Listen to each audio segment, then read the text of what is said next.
Masjid pada awalnya adalah tempat untuk ritual ibadah saja.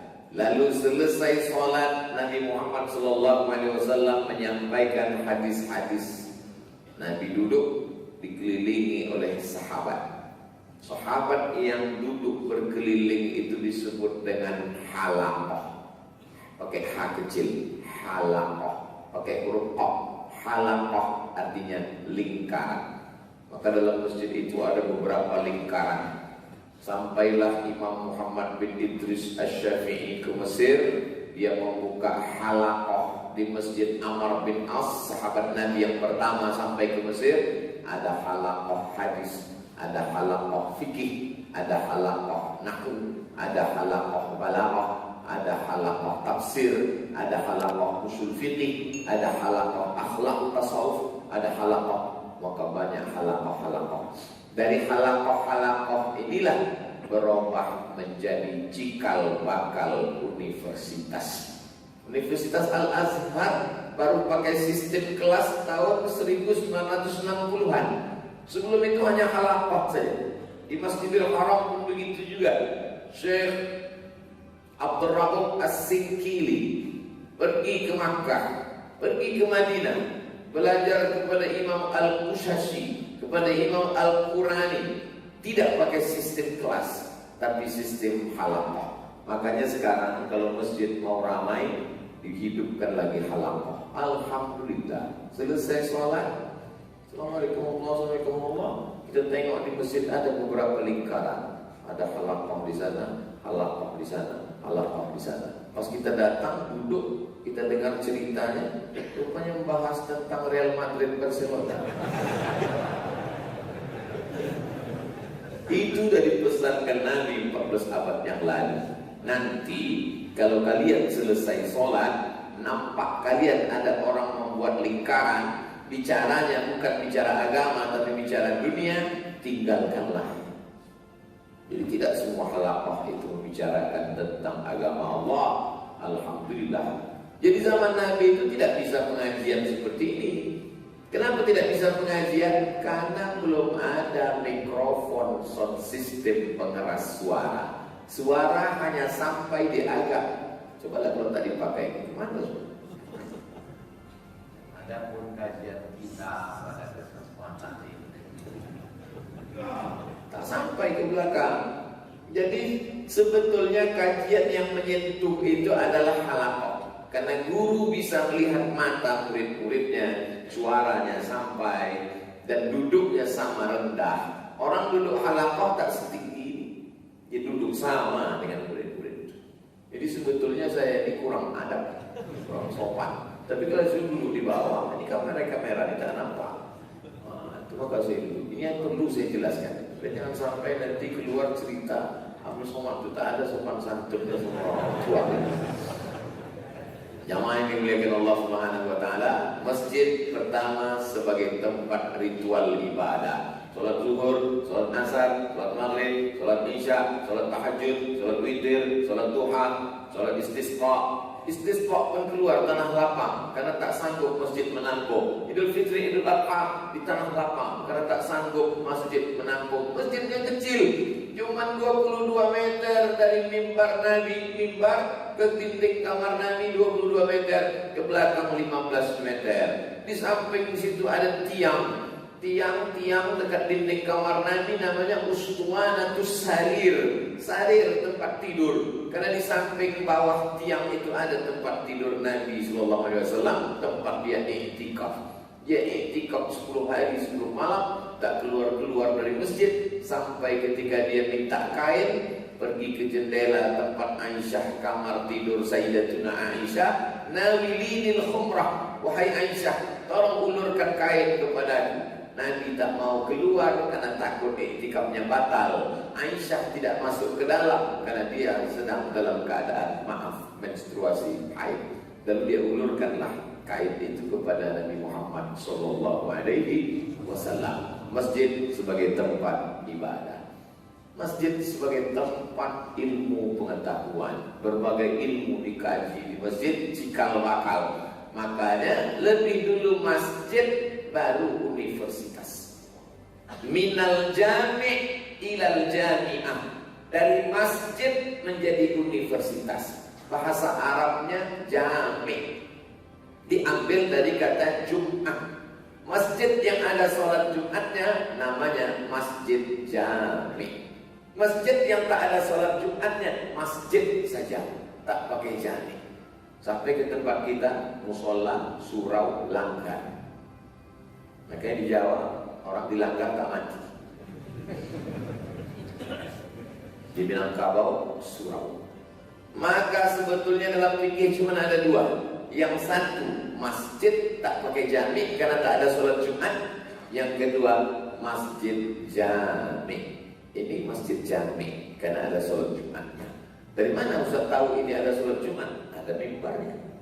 Di sebagian masjid saya katakan, ini masjid saja karena tidak ada sholat Jumat.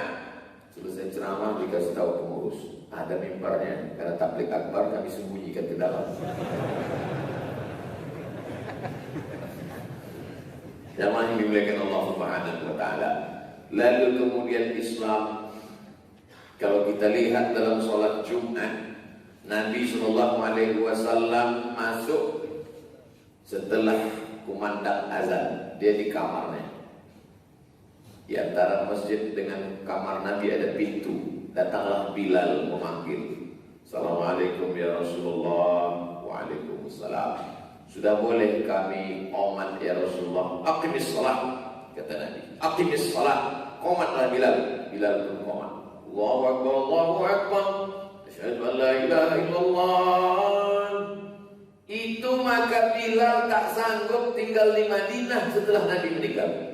Begitu Nabi meninggal, langsung dia pergi ke negeri Syam, Damaskus. Kenapa? Karena dulu waktu Nabi hidup, asal habis azan, dia mengetuk pintu mengajak Nabi sholat. Nanya sudah boleh qomat atau tidak. Setelah Nabi meninggal, tak sanggup dia lagi. Pintu mana yang mau diketuk? Nabi sudah meninggal. Pergi dia ke Damaskus. Sekarang iqamat tidak diatur oleh Nabi. Siapa yang mengatur iqamat? Jam. Asal udah berbunyi, tet, Allahu Akbar, Allahu Akbar.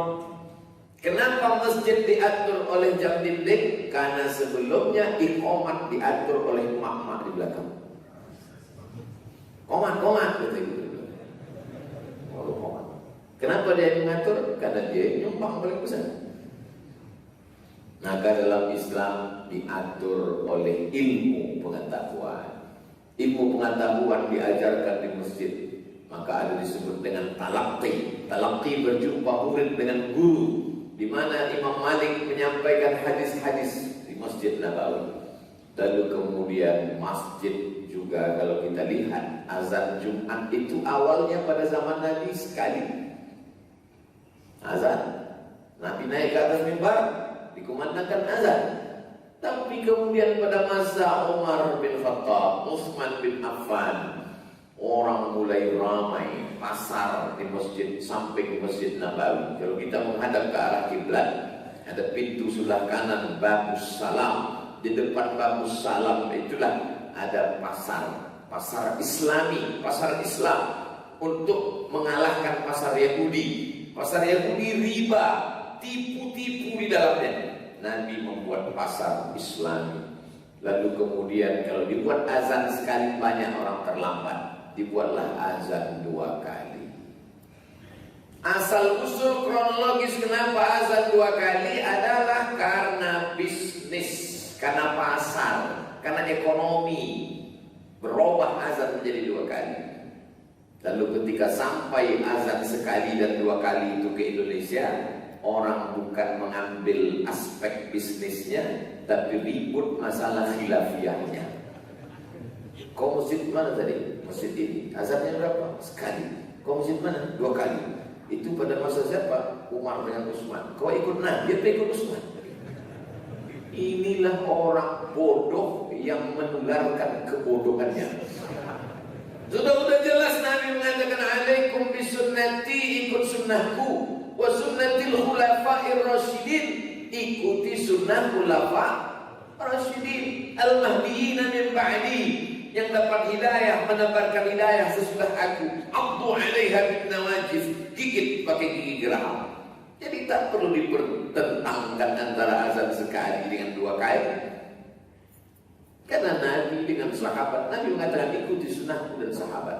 Bukelailah di Indonesia antara azan 1 dengan azan 2. Sampai saya ke Maroko, azannya 3 kali. Pergi nanti ke Maroko. Ingat cakap saya ini, azan 3 kali. Kenapa Ustaz tak bawa mazhab itu ke Indonesia? Takut saya memperburuk keadaan. Karena geram saya mau saya bawa juga azan mazhab 3 kali. Biar tahu mereka yang berkelahi antara 1-2 itu. Nah, kenapa sampai 3 kali pada masa Utsman? Karena orang semakin ramai. Waktu itu tak ada jam tangan, jam dinding. Orang hanya melihat matahari, ragu. Maka azannya dengan azan sudah berapa? Sekali, sudah berapa? 2 kali, sudah berapa? Sebagai aba-aba. Azan 3 kali, masih lampu hijau. Azan 2 kali, ini udah kuning ini. Azan sekali, merah, masuk masjid. Ini semua kenapa? Perkembangan bisnis yang luar biasa. Jadi memang idealnya tanah wakaf itu di situ dibangun mall. Dibangun mall terlalu besar Pak Ustaz, supermarket, sehingga orang sholat, pulang sholat dia beli air putih, pulang sholat dia beli kecap, pulang sholat dia beli ikan sarden kaleng, pulang sholat dia belanja, pulang sholat dia bisnis. Perputaran uang umat berada di sekitar masjid. Tapi katanya tak boleh berdagang di masjid. Jelas-jelas hadisnya, la arbahallahu tijaratahu. Siapa yang bisnis jualan di masjid, maka Allah tidak akan memberikan keuntungan pada dagangnya. Itulah yang saya jelaskan di pangkal tadi. Yang dimaksud dengan masjid di situ adalah tempat yang biasa dipakai untuk sholat. Tapi jangan gara-gara saya bilang tadi, boleh ada mall di samping masjid, boleh ada lapangan bisnis ruko di samping masjid, lalu besok pagi orang jual bakwan di situ. Bukan itu maksudnya. La arbahallahu tijaratahu. Allah tidak akan memberikan untung dari dagangannya. Yang dimaksud itu adalah tempat yang biasa dipakai untuk sholat, yang dianggap sebagai masjid. Adapun di tanah wakaf yang di ujung sana, itu kemudian jalan, di tepi jalan dibangun ruko.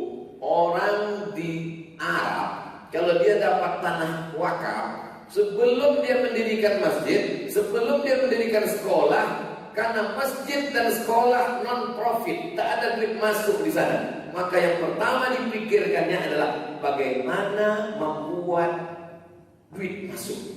Kira-kira di tepi jalan ini berapa ruko bisa kita bangun? Kalau bisa dibuat di sini 10 ruko, satu ruko sewanya 100 juta, berarti dapat income pemasukan selama setahun, berarti dapat untuk jalur ini saja 1 M. 1 M di sini, 1 M di sini, 1 M di sini, 3 miliar untuk biaya operasional masjid dan pendidikan yang tidak ada income. Karena umumnya pendidikan agama Islam itu diberikan gratis. Itulah baru wakaf. Tapi di tempat kita kalau sudah disebut wakaf, pejamkan mata, sebut wakaf. Apa bayangannya? Kuburan. Karena kalau disebut tanah wakaf itu tanah kuburan. Mestinya di atas tanah wakaf dibangun hotel. Hotelnya hotel apa? Hotel syariah. Owner hotel menyewa tanah, bagi hasil sama pengelola wakaf. Lalu orang yang wakaf, mengelola wakaf, habis tenaganya, habis otaknya, dia tak bisa kerja lain.